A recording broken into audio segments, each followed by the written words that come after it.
మొదటగా ఈ వీడియోలో మనం భగవద్గీత అధ్యాయము 7 శ్లోకము 30ను పరిశీలిద్దాం. ఇది 7వ అధ్యాయానికి ముగింపు శ్లోకం. ఇక్కడ శ్రీకృష్ణుడు తనను పూర్తిగా ఎలా అర్థం చేసుకోవాలో సంక్షిప్తంగా వివరిస్తూ తరువాతి అధ్యాయానికి మార్గం సుగమం చేస్తున్నాడు. మొదటగా ఈ పవిత్ర శ్లోకాన్ని భక్తితో విందాం. సాధిభూతాధిదైవం మా సాధియజ్ఞం చ ఏ విదుః ప్రయాణకాలేపి చ మాం తే విదుర్యుక్తచేతసః.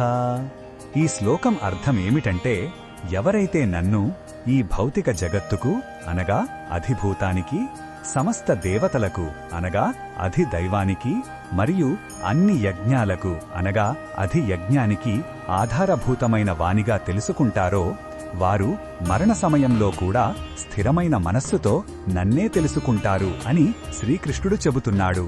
అంటే భగవంతుడిని సర్వవ్యాపిగా చూడగలగాలి. ఈ శ్లోకంలో ఉన్న భావం మనకు ఏమి చెప్తుందంటే, ఇది ఒక సంపూర్ణమైన హామీ.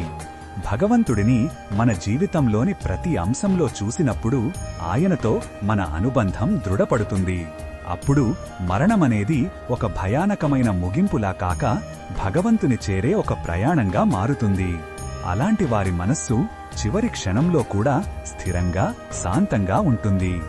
ఈ బోధనను మన దైనందిన జీవితంలో ఎలా ఉపయోగించుకోవచ్చు అంటే, మనం చేసే పనిని భగవంతునికి అర్పించే యజ్ఞంగా భావించాలి.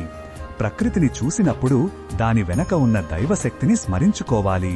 మన శరీరంతో సహా అన్నీ తాత్కాలికమని, శాశ్వతమైనది భగవంతుడే అని గుర్తుంచుకోవాలి.